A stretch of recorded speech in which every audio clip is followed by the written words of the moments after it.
Good evening, everyone, and a very warm welcome to yet another episode of The Universe Writes.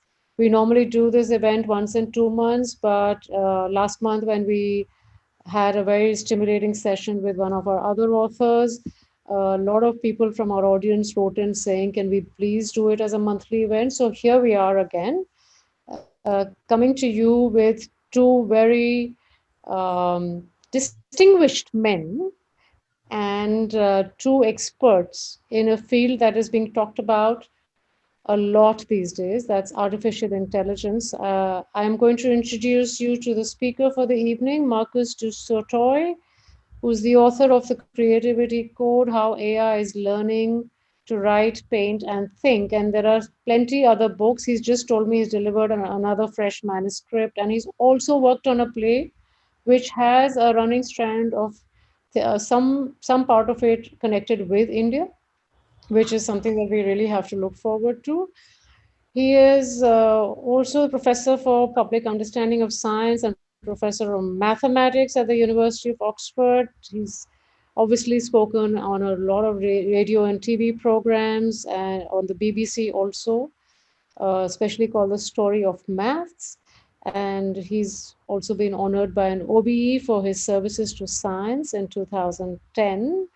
And in conversation with him is the most erudite and articulate and a reservoir of knowledge is what I would call him. Devanshu Datta, who is a consulting editor for Business Standard, tracking and as he tracks science and technology and finance and infrastructure and the intersections of these areas. The Universe Rights is presented by Sri Cement, and this is done in association with the Prabha Khaitan Foundation. With that, I would like to leave the floor. Literally, I wish we were here together physically, and I could easily say, can we have a round of applause to welcome both of you? But just imagine it. And it's over to Devanshu and Marcus. A very warm welcome once again. Thank you. Thank you, uh, Marcus. Uh, this is one of the most thought-provoking books I've ever read. Um, Creativity and AI. Fine. I'd like to start by saying creativity is kind of difficult to define. We sort of know it when we see it. It's new, it's unusual, it's elegant.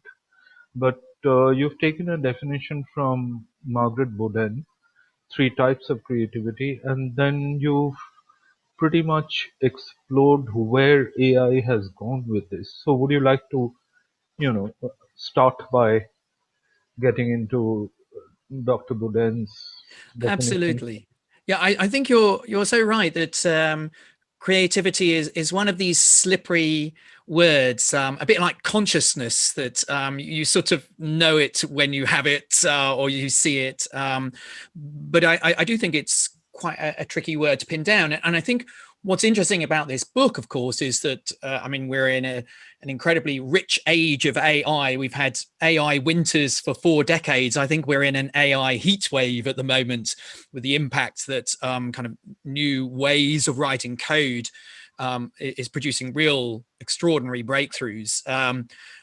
But I think we've been clinging to this word creativity as something very uniquely human, that it's an expression of what it means to be human, to share what it means to be human with other humans, that we're hoping that AI won't be able to achieve creativity. But Margaret Boden is somebody that I actually was on a committee here in London with the Royal Society. We've been looking at the impact that this new technology, AI, machine learning, deep learning, is having on society. And I got chatting to her, and she had quite a nice definition that I've used at the beginning of the book for what we might define as creativity.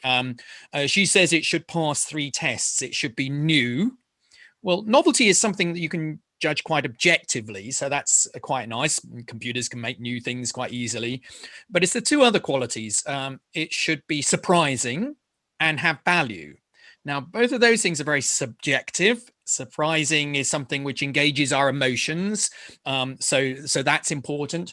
Value, well, that's a big words to debate over. You know, value for one person is not value for another. Value changes across periods of history, geography.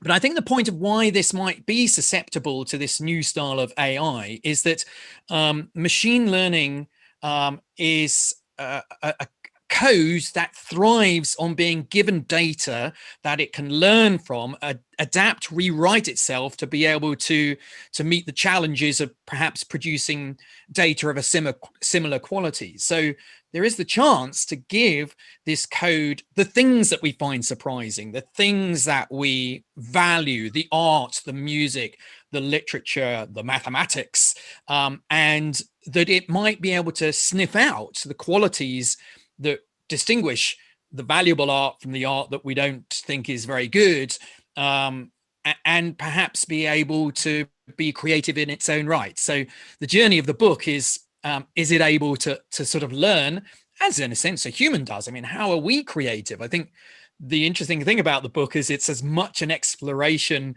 of how humans create. Where do our groundbreaking ideas come from? They generally come from learning from the creativity of the past masters. Picasso very famously, you know, immersed himself in being able to reproduce style before he broke style. So I think there's a real journey of learning of what it means to be creative as a human, as much as seeing whether AI can be creative.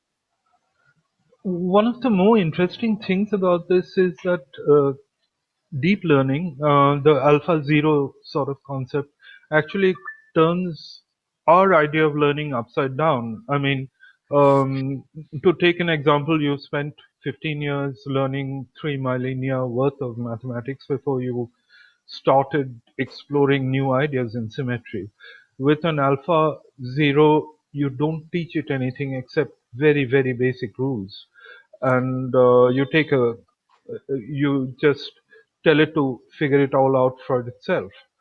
Essentially reinvent the wheel, and you're hoping that it will find insights human beings have not found. This has happened with protein folding, apart from games and constrained systems.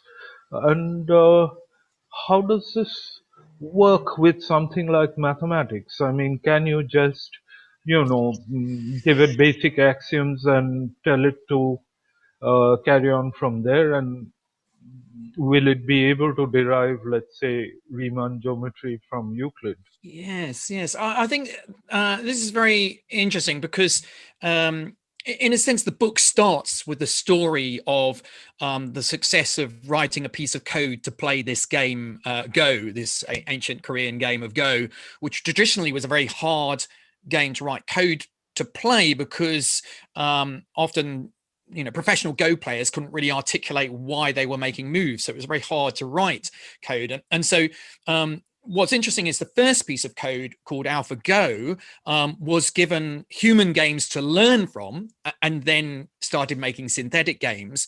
But as you say, there was then a more superior piece of code, AlphaZero, which was not given human games to learn from, and turned out to be a much better player. So this is what we call tabula rasa learning. It really is striking that this, just through exploring the rules of the game, was able to produce such a superior way of playing. And it's interesting that perhaps we shouldn't bias code with our ways of thinking. We'll probably come to the question of bias in code as our conversation goes on. But, it's interesting that in the case of this code for playing the game of Go, it was better that it didn't learn the sort of ways we played, because it seemed to limit it. Now, I think it's very interesting in respect of mathematics, because mathematics is a little bit like a game. It's quite a clean environment, which doesn't necessarily have the influence of external ways of thinking or data to develop it. So perhaps mathematics is a place, as you say, that might be susceptible to a tabula rasa style of learning. One of the major strands in the book is not just looking at art, visual art, music, literature, but looking at mathematics, which I believe is a sort of scientific art, and exploring why I think at the moment code isn't that good at doing mathematics. Because you might say, surely that's the first place code should be able to make new things, because it's such a clean environment. It's like just the rules of the game.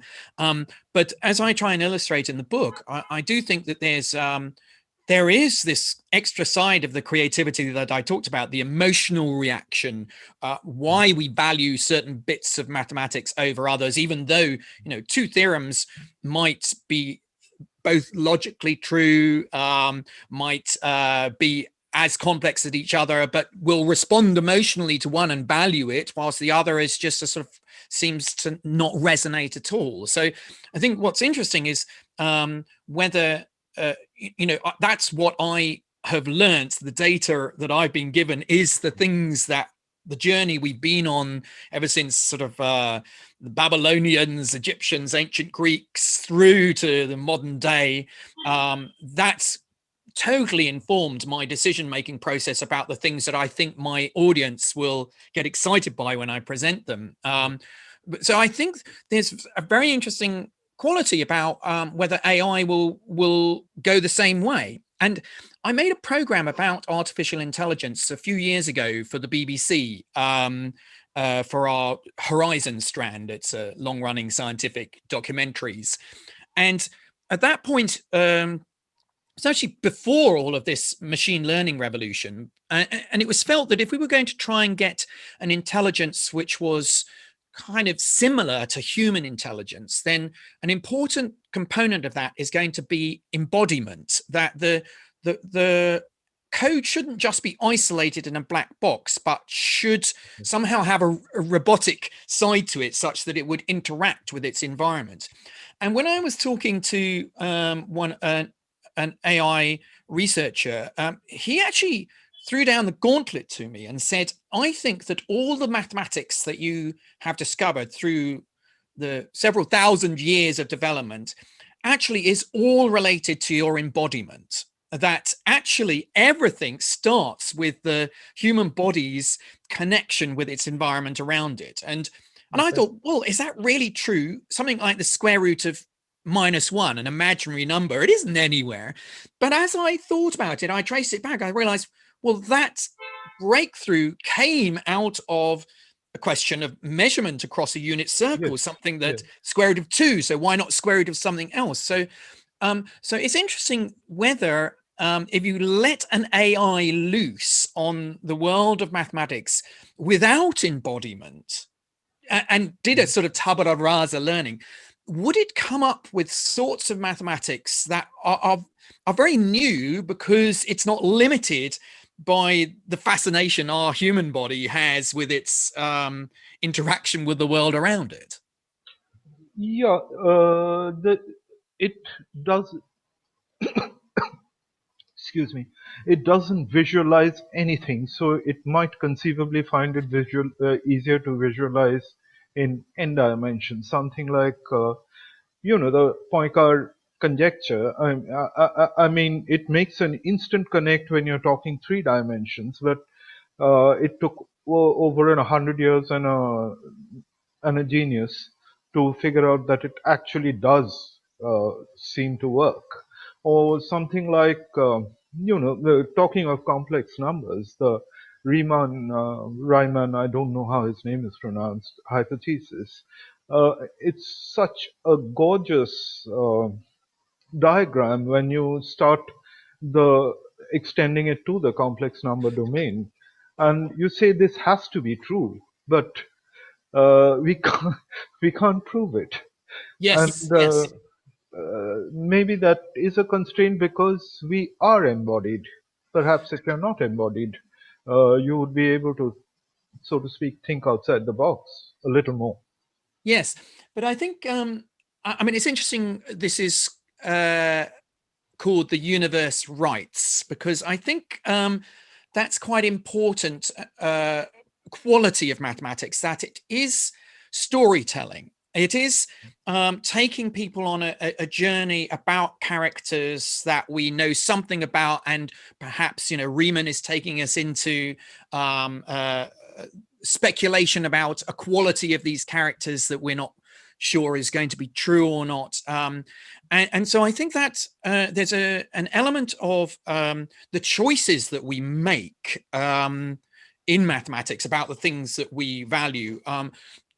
I think are very similar to kind of narrative choices that a writer will make, and the proofs that we construct. Those are It's as the important to me the journey as the final resolution, and so I think that quality of mathematics is something which is very much rooted in the several thousand-year journey that we've been on. So I think what might come out of the computer, the proofs that it might create, as you say, they might have a different quality because they're unembodied, but I do wonder whether they will just not be interesting to us, because the quality of mathematics isn't just that we're proving true statements about numbers and geometry. There's more to it. And in fact, in the book, I use the comparison to one of my favorite short story writers, the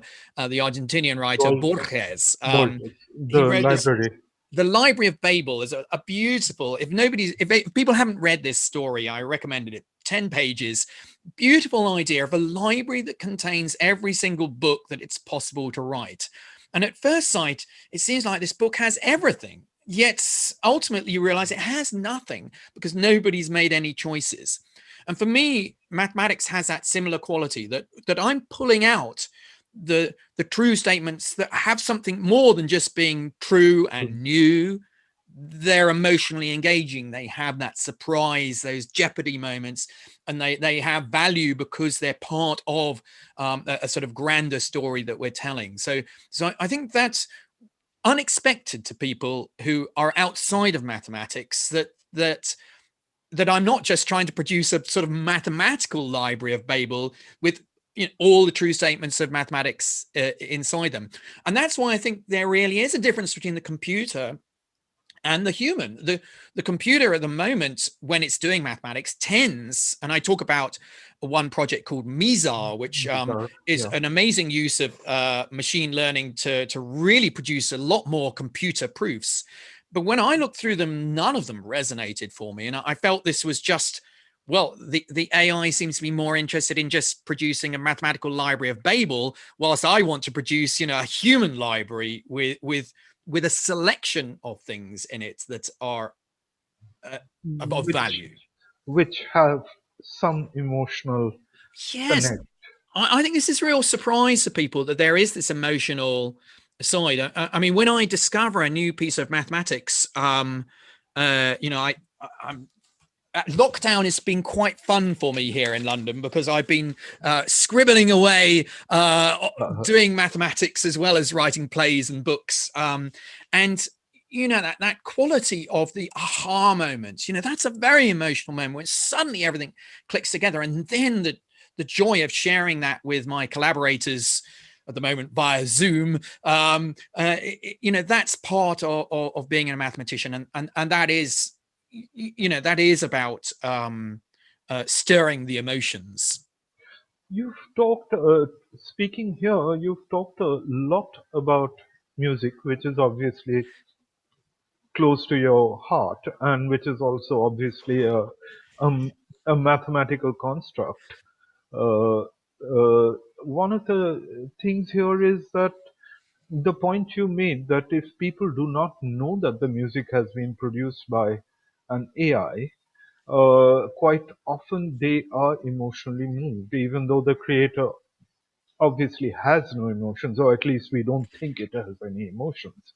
Yes. And again, you spoke here, I think, about there's a section in your book about jazz, which is in terms of how jazz works, is very close to Indian classical music. I know you're much more into Western classical and its forms and formats, but the probabilistic thing that you have a sort of melody or a few notes which seem to go together, and the same practitioner will not play the same rag twice the same way. Jazz is very similar. And you talked about a probabilistic way in which AI works to put together music like this, or to guess this is how Bach would have done it. Would you? And Yeah, people well, respond. so much in there.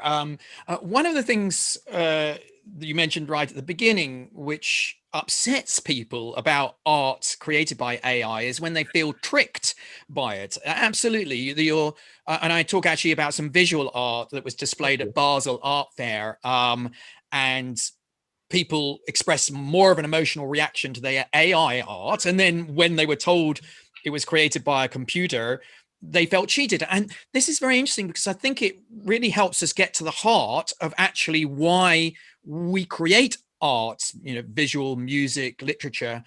And I think it is because we're trying to have a conversation with another consciousness. And in fact, towards the end of the book, I use a slightly more nuanced definition of creativity than Margaret Bowden by Carl Rogers, the psychologist, that, he speculates that creativity is the tools that humans have developed in order to explore this strange inner world that emerged in ourselves, to explore whether somebody else has the same kind of emotional world. For example, when you talk about pain, is that anything like my pain?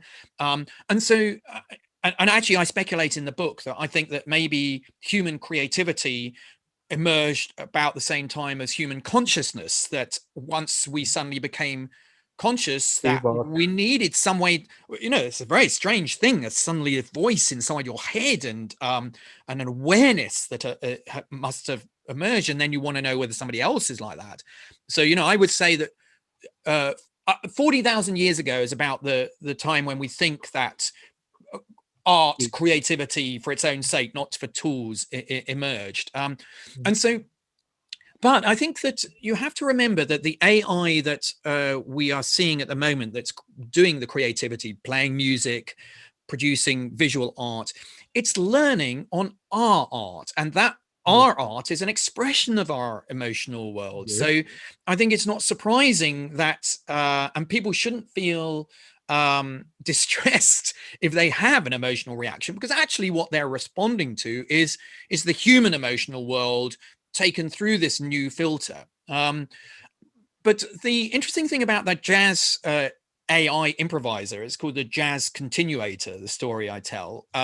It's developed by Sony Labs in Paris, especially a researcher called Francois Pachet, is the way that it stimulated the human player to explore his own world of improvisation in places where he'd never thought of experimenting. And for me, this is the most exciting component and a really important message in the whole of this, which is Hollywood tends to cast AI as the competitor. And I think that's wrong. We should regard the AI that's emerging as a collaborator, as a powerful new tool to be able to push us into new ways of thinking. And a time and again, the stories in the book are about, for example, AlphaGo and AlphaZero teaching us to play the game in a new way. Jazz musicians being shown, wow, well, I recognize that sound. It's my world, but it's doing things I never thought about doing. So, and the exciting thing is, as well, is you might think that if you take a piece of AI and give it the art of the past, all it's going to produce is more art of a similar nature, namely, pastiche or fakes, things like that. What's exciting is that we're creating AI that is pushing us into the new. It's genuinely breaking out of things we've seen before and making new things. And that's a real surprise and I think really exciting. It's a transformational sort of thing. The fact that human beings have looked at something like AlphaZero and deep Bach or the jazz continuum, jazz continuation. What was the project Jazz called? Continuator, yes. Continuator. Yeah, and we've received insights into things we can do. I think at some stage you talked about how a musician who's in the zone or an artist who's in the zone is a combination of high skill, low anxiety, and a sort of challenge and flow. Now the thing is, with an AI, let's take the high skill for granted when it's a question of hitting a note perfectly or a third of a note perfectly, and or putting a dot on a screen in exactly the place it wants to. Um, the challenge is the interesting thing here, because the mm, what is the AI doing? We don't really understand this, because these are algorithms which, beyond a point, are a complete black box. And I'll get back into this when we talk about biases. But what is the AI doing? Yes, I think that's very interesting, because the code that's emerging out of this machine learning process, it is much more complex code than we've ever seen before, because in the past it was a very top-down way of writing code. So we would be sort of in control, because we would be giving instructions: if this, then do that; if that, then do this. And what's this new style is sort of bottom-up learning, where the code is continually adding extra lines to cope with new environments that it's sort of failed in its passcode to rewrite something, a new line. And it's become so complex that, as you say, we're unable to identify exactly the line of code which is responsible for the dot on the screen, or the particular You riff don't that's know the appeared. you don't know the weightages. You don't know the variables it thinks are important, and you don't know the weightages it is giving to those variables. Well, it's the same as the human brain. I mean, this is Exactly. mimicking neural networks are mimicking the way that we know the brain works, which is, a neuron will fire if it passes a threshold. It will pass that sort of firing onto another neuron via the synapses, and it's a whole critical basically, it is the input reaching a threshold where it kicks the output. And of course, if I just gave you the code which is the decision making process of my neurons in my brain, you'd have absolutely no insight at all into what I was thinking. And this is what's so fascinating, is that we're always after sort of some lower dimensional projection of this very high dimensional activity that is my brain activity. And so now we're creating code which has a similar high dimensional level of complexity. And so we will need ways to kind of compress it and ask it questions about to try and tease out how it's making its decisions. And I think that art is one of our very powerful inventions that we've created to help us understand this complex inner world of the brain. And so therefore, sort of turning it on its head, we're interested, can AI produce art? Well, I think art is actually going to be, the art it produces will be one of our best tools to examine the decision-making process of the code. Yes. One of the more interesting things here is that in my linear of human production of creative things, we have still not got a very large amount of data, which is, of course, something that an AI needs in order to train itself. Bach had a huge oeuvre, but he produced what, 400, 500 pieces. Rembrandt was an example you gave, that he produced less than 400 seriously, uh, I mean, 400 portraits, let's say. And the problem here is that for an AI to train up, conceivably this is possible if you take all the music produced in the world and all the art produced, but then where does the AI come up with a value? Yeah. And I think you've put your finger on the one thing which is going to save us, which is that, you know, really wonderful high art is limited in its examples, and that's part of the reason, you know, it's hard to make these things. And so as you say, AI needs generally, you know, in order to make a vision recognition piece of software, you need millions of pictures to give it. So so I think that this is going to save the very high-end, top-end music art. And but I think where the threat will be is the sort of second tier of composers, for example, who write music for corporate videos or computer games. This is the place where I think AI will be very successful, because it doesn't need to be Bach or Mozart. It just needs to serve a sort of emotional purpose, which it can learn. And we're already seeing some very interesting examples of AI producing music at that kind of level. And of course, the advantage for a corporate entity is that they won't have to pay copyright issues, because they just generate this thing.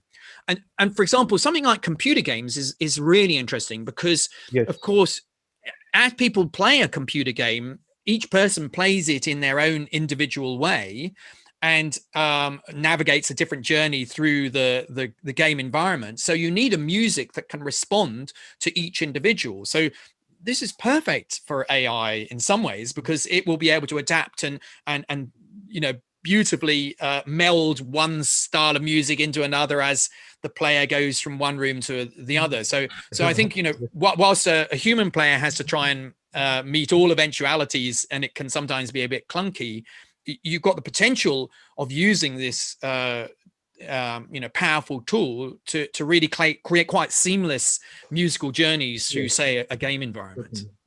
Certainly. In game environments takes me into another place, which is, you've talked about sports.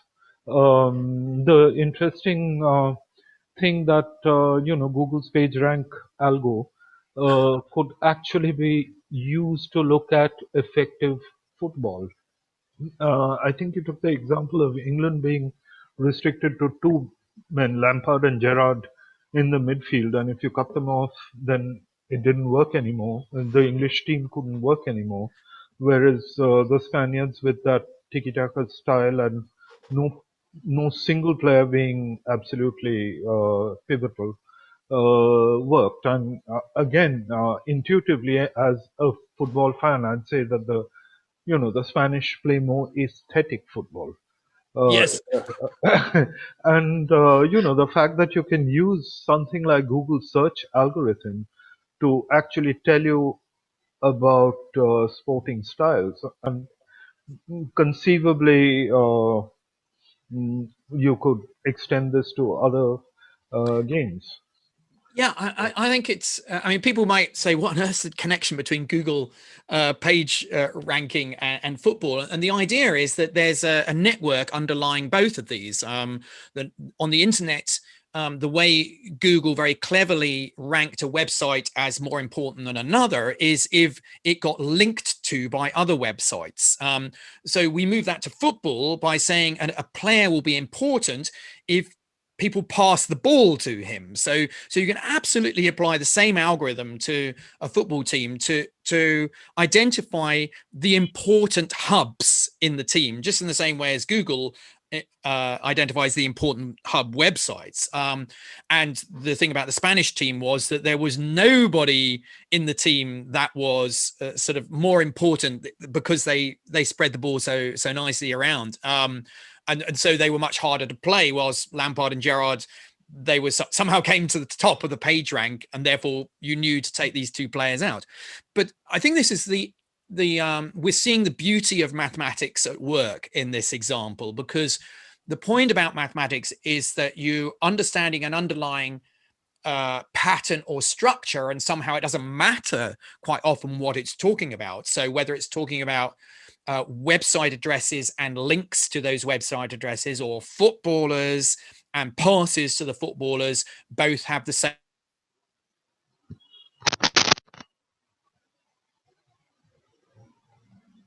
that the same analysis was applied to the Game of Thrones and trying to understand the key characters. Can you predict who the key characters in the Game of Thrones will be before it finishes? I mean, Game of Thrones notoriously kills off major characters, and there was a similar sort of connection between characters that identified the key players in that. So I think you're absolutely right. Wherever there's a network, this algorithm is going to be very powerful in identifying the nature of that network. So, for example, the brain, that's very interesting, or a city. A city is an interesting network. Can we use these algorithms to identify important hubs that we may not be able to see? An urban planner could conceivably use this. Yeah. The other thing here is talking about relationships and networks. Again, if you take Shapley and all the way back, Gale and Shapley, stable marriages, and from there we stepped into a place where it's used. AI uses that basic insight to look at a lot of things, including hardcore marketing, as well as the whole Tinder grinder and hookup relationships, as well as people looking for stable relationships. And it actually seems to work better than either the Indian system of arranged marriages or the Western thing where you wander around and hope you'll meet somebody who is compatible. Yes. I'm speaking here as someone who's just been married 25 years, so it's without an algorithm, without the help of an algorithm, without an algorithm. Yes. I think we have to recognize that the AI has the advantage of scale over humans. It's said that we really only have about 100 people that we very closely connected with and understand. Our network is very small world, as it were, and we've managed to broaden our connections. Here I am sitting in London talking to you in India. That's exciting, lovely connection, which will enlarge our connectivity. But what I think is an exciting new component is that an AI can take the sort of data that we just cannot navigate. So, for example, on the medical side, it can take every single paper that's being produced every day in the journals and potentially see connections that we've no missed. Human being will ever. And also, I've seen it in the humanities. I mean, let's get back to writing again. Think about how many books that one human can read. It's in 3,000, 4,000, and many books have just disappeared from the literature, as it were, because they've stopped being read. If you look at Victorian literature, there are books that probably haven't been read for 100 years, yet might have value. And the idea of digital humanities using AI at scale to scan the literature of the past and understand maybe books that we've missed that are valued now today because of our LGBT perspective, or some the different there might be something that just, which a human being will never have come across because it's no longer. So I think that's what's, in a way, AI when with a matching algorithm for your dating is tapping into the possibility of really knowing so many more people. And it's interesting. One of my favorite AI films is the film Her, which some people might have seen, which is about a human dating not another human, but dating his operating system. And this issue of scale, actually, this is a slight spoiler alert, but the AI ultimately dumps the human because the AI finds the human just so slow. And boring. And the human gets shocked that the AI is having a relationship with about 10,000 humans simultaneously. And I think this is very important in respect of the art being produced by AI, because I think that there's a complexity that's beginning to emerge in the AI art, both in music, that it's able to do things which the human ear is finding quite hard to even decode, or visually complex, that maybe we're going to see AI creating art for other AI more than AI art that humans will enjoy. So, and I think this issue of scale and sort of temporal elements, maybe AI looks at humans in the same way that we humans look at a range of mountains. We think it's static, but actually you speed up time over deep time, and a range of mountains, it's dynamic, it erodes, it changes, it gets pushed up. Maybe AI is looking at humans as if we're just like frozen in a zoom sort of freeze frame, and why aren't they moving, because they can think at such a different speed. So coming back here, this is of course coming back to something we've talked about or alluded to earlier, biases. The fact that if there are biases in the training data, and to take the obvious example, it's face recognition and the problems you've had with face recognition, but you've also had similar problems with credit ratings. Should you give somebody a mortgage? You have had problems with potentially with hiring people because gender diversity issues come up. The fact is that an AI trained on extreme data might actually perpetrate those biases and cement them.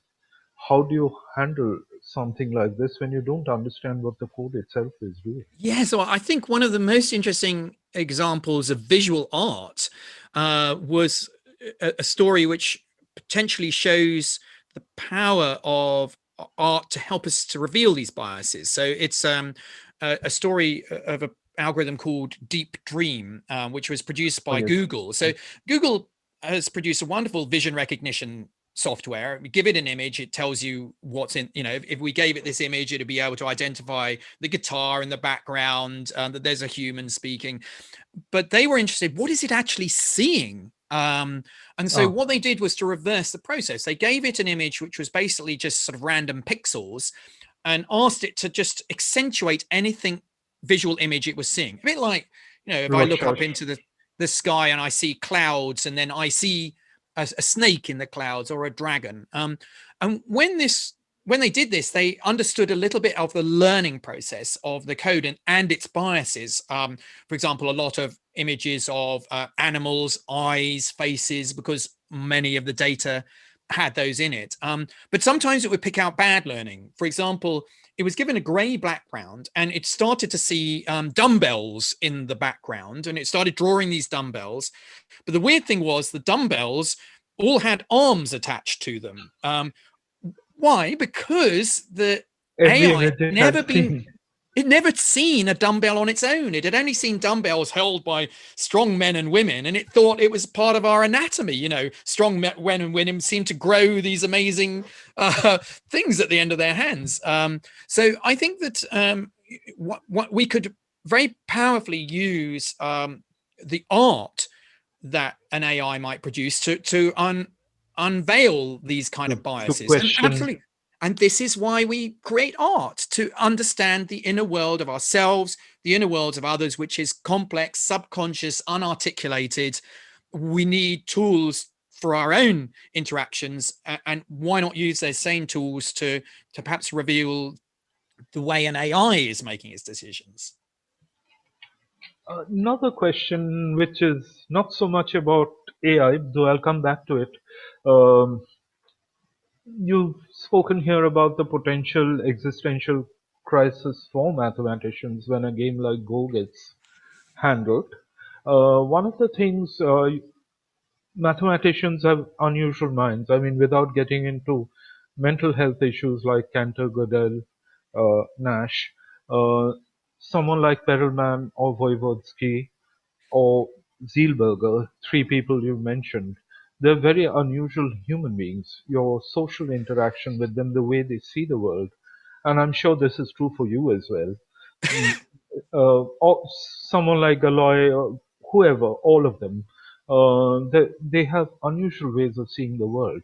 Do you think that unusualness, which is probably ungrammatical, is something that an AI could eventually map and reproduce?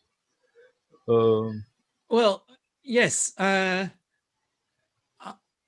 mean, of course, the interesting thing is to understand whether the unusual characteristics of a mathematician, how related are they to the good mathematics that is produced. There are some interesting speculations about uh, a higher rate of Asperger's and autism within the mathematical community. And in fact, Simon Baron-Cohen, who's one of the world experts on Asperger's and autism, has been running a recent piece of research trying to see whether there's any correlation between being on the spectrum and being on the spectrum and producing high-level mathematics. And I think one can perhaps speculate why there might be a connection, because, of course, Asperger's and autism tends to be a highly systematizing brain. It's very focused. It tends to blinker things and focus on one thing at the exclusion of everything else. And that is a wonderful quality for being a mathematician. yes, or a Firstly, scientist. So following just the a system through to its logical conclusions, having that incredible focus. So I think you can see, and I think that's what Simon Baron-Cohen is speculating, that actually evolution has selected for a proportion of the population having this quality, because it's actually very useful in small doses amongst the society. And in a way, you could say that an AI is a sort of rather Aspergic quality to it. And that, of course, is one of its faults at the moment, because I think in a way, one of the criticisms is that AI tends to be given very limited data. So if it's making music, it's given just music to learn from. And of course, a human uses music and literature and experience. Yes, very rich. So that's something often that's missing in AI creativity, that is very limited in the data set it's learning from. One of the, I mean, I'm not only talking about your book, but the fact that there is a lot of excellent second grade and arguably first grade AI music and art already out there. There is nothing in literature which really comes close to being even a page turning bestseller. And that is where do you think the constraint is in AI not being able to produce even second grade literature? I mean, they can write news stories, yes, enough, but in fact, 350 words of this book is written by a piece of AI. But I think that's there are two components to this. The first one is that AI has seemed to have a problem with sort of long temporal structure, so that although it can produce things which locally make sense, so it can string together sentences which kind of make sense from one sentence to another, and so that's why it can be quite convincing over 350 words. And people might have seen this very powerful piece of software produced called GPT-3, which is a piece of software that came out of OpenAI, which it really is uncanny in its short form writing, but it seems to not be able to keep that coherent narrative going over the long term. And you see this in music as well. So the Jazz Continuator, I would say after 5 minutes of listening to it, it becomes boring. It doesn't know where it's going. It hasn't got a story to tell. Now, the second element, which I think is saving literature at the moment, is the one I talked about just now, which is the rich data set that we tap into when we create a piece of literature, that it isn't just words and how to put them together, which is generally what the AI is learning from. It's culture, it's history, it's the music we listen to. And actually, there's to illustrate this, there's a very interesting challenge called the Winograd challenge, which is given to a Turing test to sniff out that it's a computer and not a human, which is you give it a sentence with an ambiguity in it, which humans can just resolve because we're tapping into such a richer data set, and the AI can't resolve the ambiguity. Let me give you an example. The government banned the protesters from marching because they feared violence. We immediately know it's the government that is fearing, not the protesters, but the AI just hasn't a clue what the they is referring to, because it hasn't got that richer cultural political context. Yes. So this, I think, is, again, literature isn't just about learning from words being put together in books. It's so much more, and that's what's missing at the moment. This, of course, also feeds into the filter problem for social media sites. You can figure out, an AI can figure out engagement, but it cannot figure out a certain kind of, a certain kind of literary bias. For the difference between Black Lives Matter and All Lives Matter, to take an example, is something that is very difficult for an AI to figure out. It would see the first statement as a subset of the second statement. Yes, yeah.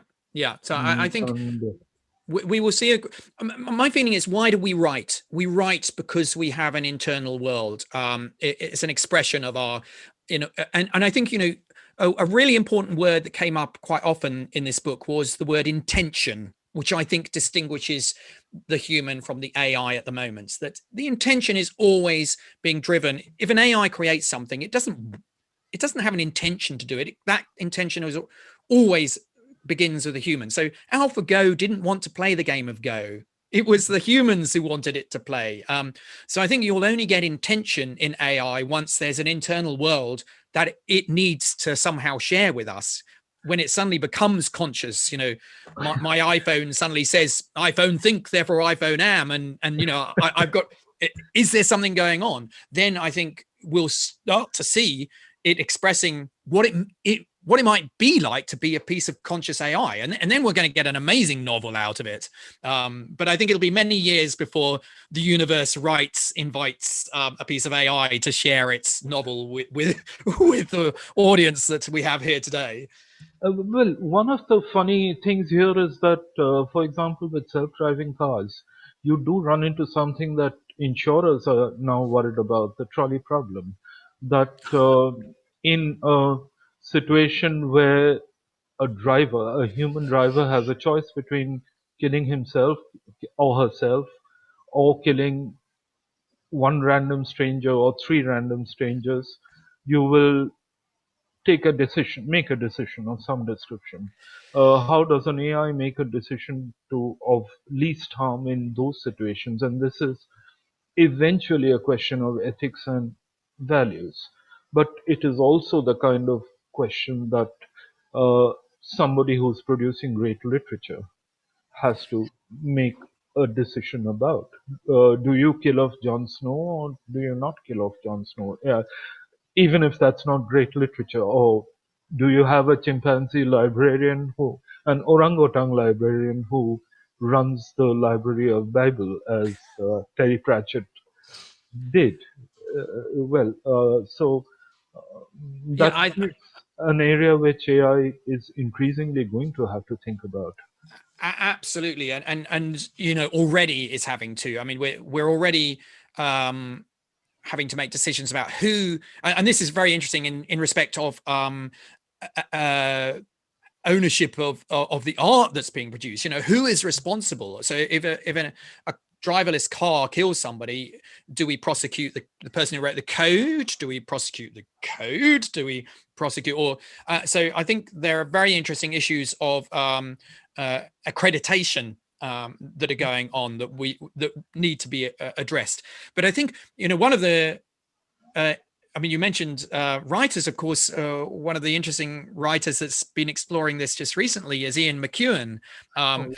Machines Like Me is an exploration of why often a piece of AI will probably come to a moral decision, which is perhaps more easily justifiable than the human moral decision, which are very often biased by our own personal allegiances to the small environment around us, as opposed to the larger.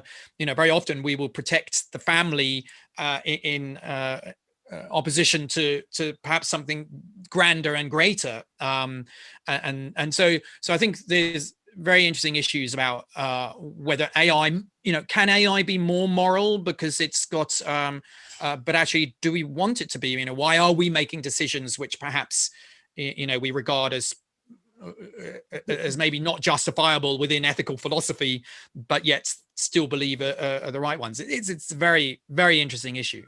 This is something actually, if you're looking at World War One, despite a lot of people at that point of time saying that poison gas was actually better than high explosive, fewer people died, and you didn't destroy infrastructure. This is an argument made by several people who had been gassed, who'd used gas. And of course, no one has really used gas since the First World War because it's, for some reason, it's morally repugnant. Now, Yes. if you have an AI which is doing a war game, and I'm not just speaking about a drone which may or may not target somebody, but an AI which is doing a war game where it says that, okay, if we if we have an assault over here, so many people will die, versus if we have an assault over there, so many people will die. The decisions might be something that human beings would find very difficult to handle. I mean, yes. emotionally. Yes, I think it's interesting you choose the First World War because, one of my favorite books, one of the books which inspired me to become a mathematician, is G.H. Hardy's A Mathematician's Apology. And in there, he absolutely goes, he does say that modern warfare may actually ultimately be more save more lives, but it's very hard for us to deal with that. I think you have put your finger on a very hot topic, which is AI involved in warfare, and we've got a lot of issues to think about there. And there's a lot of the AI community are calling for perhaps something like a chemical weapons ban. There should be some sort of, maybe we should always say a human is involved, but that's very difficult. Maybe again, ultimately AI might be better morally at making these decisions. Yes, it might actually kill less people. It wasn't just Hardy. J.P.S. Haldane, who fought through the First World War and investigated poison gas and figured out how to use it and how to stop using it, actually made he used high explosives also. He actually made this argument. And Haldane was, by most standards, a very moral man. But, it is an area which we have to think about because it is, again, in a sense, making war is also a creative process. It's also very much part of our civilizational imperative. I think Meeta wants us to. Yes, I think we're having too much fun over here. No, it's actually, I hate doing this, frankly. But I was looking at the time, and there are two questions, if you don't mind. Marcus, there's a question by Lokendra Singh Rathore, who's asking, will AI replace God in due course? Well, there's a small question if ever you ask one.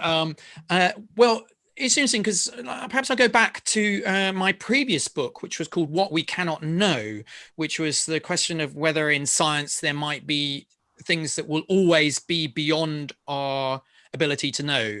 Surely the universe hasn't been set up as an exercise for us to solve it. There must be things which are unknowable. So for me, I rather liked a sort of definition of God that came out of a Marxist theologian in Oxford, who he sort of hinted that the idea that God is is actually the questions we can't answer.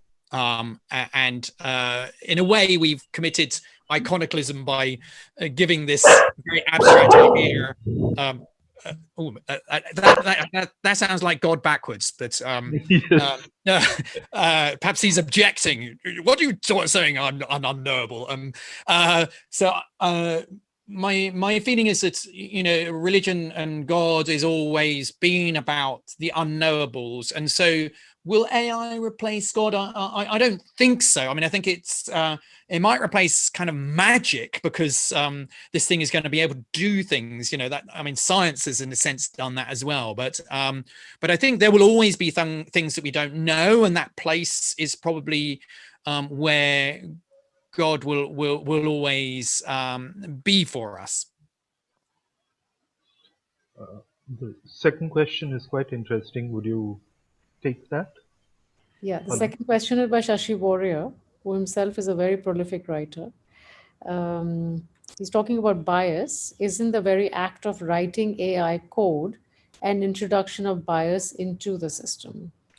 Absolutely. I think it's a very good point, especially this element of machine learning being given data. And I think what's fascinating is that quite often the AI, although it might be getting a bias, it can also sniff out bias. It's very good, and we'll be using AI not only making decisions, but to make sure that other decisions, you know, we'll have algorithms working against each other, sniffing out this bias. And quite often what I've seen is some very exciting use of AI looking at data and revealing patterns inside there that we humans had missed. So, for example, in the book, I talk about Netflix recommender algorithm, which took all of our likes and dislikes of films and categorize films according to these likes and dislikes. And some of the categories are things we recognize: comedies, thrillers, films with particular actors that we like. But sometimes it clumped together films that we couldn't really understand what the genre was. And it was almost as if the AI was saying, you know, that there's a genre here that you haven't named or articulated, but your likes and dislikes are revealing a connection between these films. And maybe you should be giving this a name, that this should be given. There is a bias inside here of films of a similar quality. So I think perhaps where there isn't bias is, well, maybe you'll question even this in something like Alpha Zero, where you give it no data, just the rules of the game, and it explores itself. Now, you could say, well, maybe there's still bias emerging, because how is it learning? The kind of meta code which changes and updates itself, potentially that will always have a viewpoint which is somehow the expression of a bias. So you know, bias isn't necessarily a bad thing. It tends to be a sort of tends to be used in a bad way, but you know, bias is, without bias, everything is potentially bland. I think Discuss. I think yeah, bias itself is a morally neutral word, even though we tend to only look at the morally negative aspects of it. You are biased when you're saying that, well, I don't care if somebody is from a certain religion, if or of a certain age, if that person is driving a car. All I care about is that that person can drive a car. You are, in a sense, any moral decision has a certain set of biases inbuilt. I mean, incest bad, why? So yeah, I think there were a couple of other Yes, questions there which we are. If you don't mind my interjecting here. Sunita Pant Bansal asks, in one of your interviews, Marcus, you said something to the effect that common sense is very dangerous. Could you explain? Because in the Indian ethos, it's all about using common sense, whereas you have said something to the effect that it might lead us astray. I think it might lead us astray. So that means that there are dangers. And I would, for example, it relates a little bit to what I said about humans and our connection with the world around us, that actually, we're quite limited in what we can know, the number of people we know. So we actually have a very bad relationship with large numbers, big data, because we're just our embodiment kind of limits that knowledge. So, for example, in assessing probabilities that something might happen, our common sense tends to lead us astray.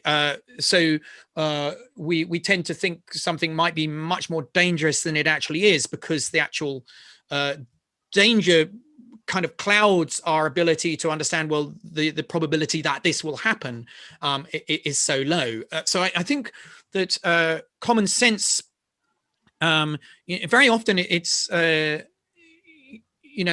Kahneman talks about our use of heuristics, for example, that we very often look at our local environment, and then our common sense will project that everything else is like, how else can we cope at this level, that everything else is basically like what we see around us? And that often is not true. So I think common sense, which tends to be built on heuristics, tends to often fall down, because it's not giving us access to sort of a much richer data set. So that's why I think that very often the AI might develop insights into being able to assess that, when actually we can't. Now, obviously, common sense and heuristics often works quite well as helping us to make decisions. And very often our local environment, if we extend it a bit further, is very similar. So, but there are some points where it breaks down, and the environment changes and it becomes very different. And the tools that we've developed through our common sense in our local space do not extend to that other space. And so that's where the difficulties can occur. Another interesting question, Dunning-Kruger. Is there an AI equivalent? So you'll have to tell me who this is, Daniel. Dunning-Kruger, the effect where you think you're a lot brighter than you are, than you actually are. The Dunning-Kruger effect, the two American behavioral scientists. Right, okay. So is there an AI equivalent? Well, it's a nice question, actually. Yeah, it is actually. Yes, what an interesting. I think maybe the effect is that we often bow down in front of code and AI, when actually perhaps we shouldn't do. We often think it's a lot better than it is. I can think of one specific case where this is definitely true. Neural networks which are used to trade frequently cause flash crashes because there's something, and practically all financial trading is done algorithmically nowadays. And obviously, they have not just errors, they make catastrophic errors every so often. So, yeah. Anyway. Yes. So I think that's probably, but I think we probably give sometimes kind of algorithms and code perhaps too much respect, and sometimes we and that's why often we'll think that it must be making the right decision, and we don't realize that it's got a horrendous bias because it's been given such limited data set, and that can be very dangerous. Are we winding up, Mita? Oh, shall we carry on? Okay, question I wanted to ask. If you can take a game like football and use network effects, it obviously works because the game is good at network effects. Would you be able to similarly adapt some other algorithm to look at a game like cricket, which is essentially one-on-one, or tennis, let's say? Yes. Well, tennis is a very interesting one because often I think what makes a brilliant tennis player is the anticipation of where the ball will go next. And that, I think, you could imagine a very clever statistical analysis, and in some sense that's what a player does, gets a feel for another player, especially as they get to know them, of sort of when they've done a certain number of moves, it always seems to result in a passing shot occurring at some point. So I think you'll see a lot of interesting, perhaps kind of algorithmic analysis revealing that sort of pattern. With cricket again, it isn't just individual plays. You've got within any over, there will be decisions about the bowler, strategic, where they're pitching that ball. There'll also be, the decisions about where you place your fielders is really fascinating. So, I think maybe not necessarily AI, but a sort of a mathematical data analysis. Moneyball on cricket. That is already happening in a sense that because of IPL, etc. When do you go all in, so to use the poker expression, and try to hit boundaries, and when do you play it relatively safe, that kind of decision. And but what I find interesting is that football is still sort of, I think, has yet to have. Soccer, if people are in America, is still to have its kind of Moneyball moment. That we're still far too attached to kind of our emotional reaction to gut feeling about players being good or bad. And you see a few teams, for example, Man City here are using a lot more data. But I have a friend actually who helped to set up a football betting company. And he said there's so much data in here that people are just ignoring, even down to listening to the crowd as they go, ooh, that's a near miss and should be recorded as data. And he's made a lot of money through football betting, through using a much richer amount of data.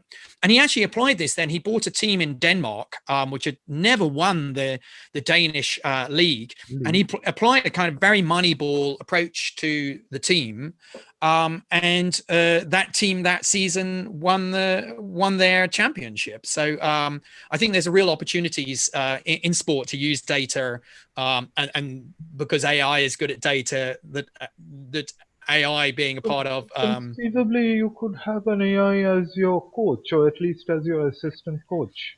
And I think that's important, because throughout all of this is about collaboration, that the best team is the one that combines the skills that we still have and are superior at as humans, and the things that the AI has. And we tend to think of, we talk about this thing called the singularity, when AI will be cleverer than us. This is a completely wrong picture. It's a two-dimensional picture with things going in this. Intelligence is highly multidimensional, and there'll be areas where AI is better, and there'll be areas where humans are better. But the two together will always be better than one on its own. Yeah, you assisted. Thank you so much for Yes. Opportunity. Well, it's been a pleasure. A very fun conversation. Thank you. I hope people enjoyed it. I just didn't want to put an end to. It's just such a stimulating conversation, and there's so much to learn. And I can quite understand my audience being a little bit in awe, because I am in that same state of mind right now. But thank you so much, Marcus and Devanshu. Devanshu, you've really, really held it together beautifully. And thank you so much, Marcus, for sharing so many of your ideas and thoughts, which has led, I think all of us have been pretty sure a bot would have done a better job. Who's to say we aren't both AIs doing the interview and just... Oh God, that is a bit of a scary thought, but yes, but thank you so much. Hopefully we pass the Turing test. For all our audiences who are here with us, till we meet another time for another Universe Rights episode. But yes, this was entirely extremely fascinating and scintillating. Thank you. Thank you. Thank you. Bye-bye.